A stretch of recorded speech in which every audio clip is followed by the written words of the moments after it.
Gold, trusted gold buyers. మీరు తాకట్టు పెట్టిన బంగారాన్ని విడిపించి ఈ రోజు ఉన్న మార్కెట్ ధరకు కొనబడను.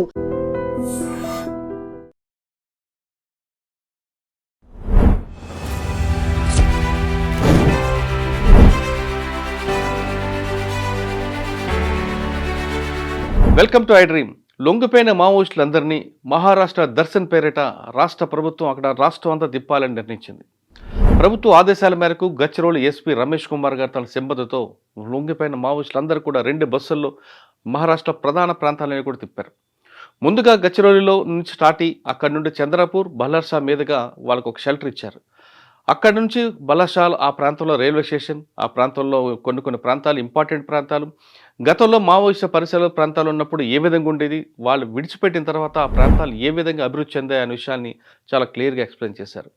బల్లర్షాల్ రైల్వే స్టేషన్తో పాటు అక్కడ నుండి నాగ్పూర్ అజంతా ఆ ప్రాంతాలను తిప్పిన తర్వాత మహారాష్ట్రలో ప్రభుత్వం తీసుకున్న కార్యక్రమాలు ఏ విధంగా అభివృద్ధి చెందుతున్నాయి, అక్కడ పేద ప్రజలకి ఏ విధంగా అందుబాటులోకి వచ్చాయనే విషయాన్ని క్షుణ్ణంగా చూపించారు.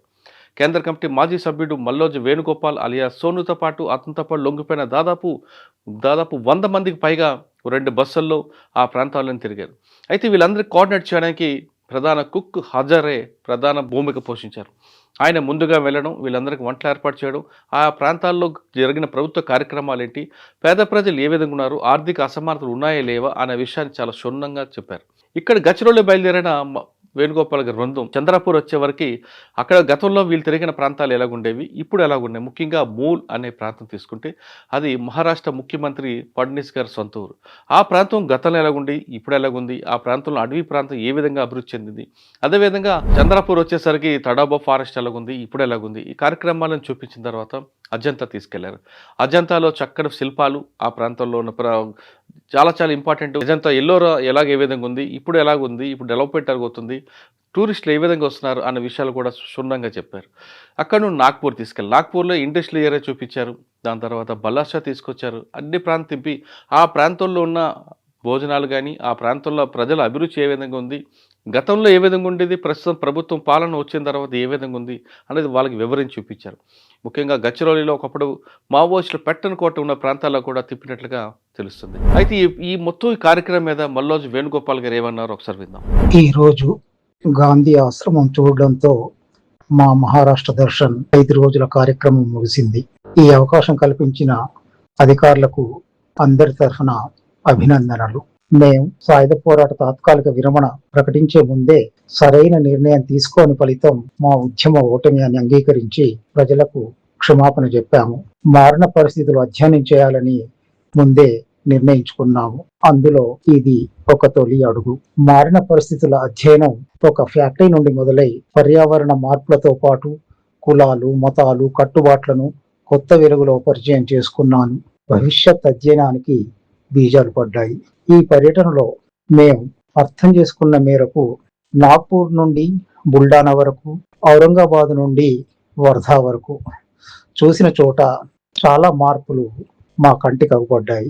గడ్చిరోల్ నుండి హైదరాబాద్ వరకు జరిగిన మార్పులు ఒక విధంగా ఉంటే, గడ్చిరోల్ నుంచి నాగ్పూర్ నుంచి బుల్డానా నుంచి ఔరంగాబాద్ నుండి వడసా వరకు ఉన్నటువంటి మార్పులు మరో రకంగా ఉన్నాయి. ఇవన్నీ భవిష్యత్ అధ్యయనానికి మాకు ఎంతో ప్రేరణనిస్తాయి. ఈ సందర్భంగా ఒక 2 ఘటనలు నేను మీతో పంచుకోవాలనుకుంటున్నాను. మేము బుల్డానా వెళ్తున్న దారిలో ఒక చిన్న హోటల్ వద్ద ఛాయ్ తాగుతున్నప్పుడు ఆ హోటల్ నడుపుతున్నటువంటి వ్యక్తి మాటల్లో మాటగా నక్సలైట్ల ప్రస్తావన రావడంతో ఆయన వాళ్ళు పేదవాళ్లకు మంచివాళ్ళు, ధనికులకు వాళ్ళంటే భయం, వాళ్ళంటే హడలని చెప్పాడు. ఆ తర్వాత ఎల్లోరా అజంతా గుహలలో ఒక సెక్యూరిటీ గార్డ్ మాతో పిచ్చాపాటిగా మాట్లాడుతున్నప్పుడు నక్సలైట్లు పేదలకు పెన్నిది అన్నారు. వారి మాటలు నాలో ప్రతిధ్వనిస్తున్నాయి. అవును, పేద ప్రజల కోసం, పీడిత ప్రజల కోసం చేయగలిగిందంతా చేశాం. కాకపోతే వారిని అందరినీ ఉద్యమంలో భాగం చేయడంలో మేము విఫలమైనాము. అదే మా ఉద్యమ ఓటమికి కారణమని చెప్పి అంగీకరించాము. ఇప్పుడు ప్రజల మధ్యకు వెళ్ళడానికి మేము నిశ్చయించుకొని బయటికి వచ్చాము.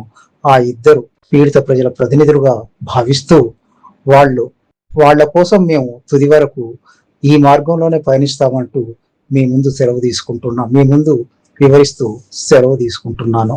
మల్లోజి వేణుగోపాల్ గారు చాలా స్పష్టంగా ఐడ్రీమ్కి ఒక ఆడియో సందేశం పంపారు. ఆయన చెప్తున్నట్లుగా అభివృద్ధి జరిగింది, కానీ కొన్ని ప్రాంతాల్లో పేద ప్రజలతో మేము మాట్లాడినప్పుడు వాళ్ళు అన్నలుంటే బాగుండేది గతంలో అని చెప్పారు. అంటే ఆ సెక్షన్ పీపుల్కి మేము దూరం అయిపోయాం కాబట్టి ఈరోజు పార్టీకి ప్రజలకి గ్యాప్ వచ్చిందని ఆయన అంగీకరిస్తున్నారు. గతంలో అభివృద్ధి జరగలేదు, ఇప్పుడు మాత్రం అభివృద్ధి జరిగింది. అభివృద్ధి ఉంటే కేవలం ఫ్లేవర్లు కాదు అని నమ్మే మావోయిస్ట్ పార్టీ కూడా ఈరోజు ఆర్థిక అసమానత లేకుండా, ప్రజలకు నిరుద్యోగ సమస్య లేకుండా ఇవన్నీ తిప్పడం, వాళ్ళ అభివృద్ధి డెవలప్మెంట్ చూడడం, ముఖ్యంగా యువకులు నిరుద్యోగ సమస్య పడకుండా వాళ్ళు ఏ విధంగా డెవలప్మెంట్ అవుతున్నారు అనే విషయాన్ని వాళ్ళ కళ్ళకు కట్టినట్టుగా మహారాష్ట్ర ప్రభుత్వం చూపించింది. కేవలం ఇది మహారాష్ట్ర ప్రభుత్వమే కాదు, మిగతా 6 రాష్ట్రాల ప్రభుత్వం కూడా ఈ కార్యక్రమాన్ని చేపట్టాయి. ముందుగా తెలంగాణ ప్రభుత్వం ఈ కార్యక్రమం తీసుకుంది. తెలంగాణలో లొంగిపోయిన మావోయిస్టులందరికీ కూడా వాళ్ళ హైటెక్ సిటీ, అదేవిధంగా లక్నవరం ఈ ప్రాంతాలు తిప్పి ఇక్కడ డెవలప్మెంట్ ఎలాగుంది విషయాన్ని ఎక్స్ప్లెయిన్ చేసింది. అదేవిధంగా ఛత్తీస్గఢ్ గవర్నమెంట్, ఛత్తీస్గఢ్లో లొంగిపోయిన తక్కిడిపల్లి వాసుదేవరావు అలియా సోనుతో పాటు వచ్చిన 100 మందిని కూడా అక్కడ ప్రభుత్వం జగదల్పూర్, రాయ్పూర్, నయా రాయ్పూర్, అక్కడ సెక్రటరీ, అసెంబ్లీ ఎలా నడుస్తుంది ఇవన్నీ కూడా వాళ్ళకి క్షుణ్ణంగా వివరించారు.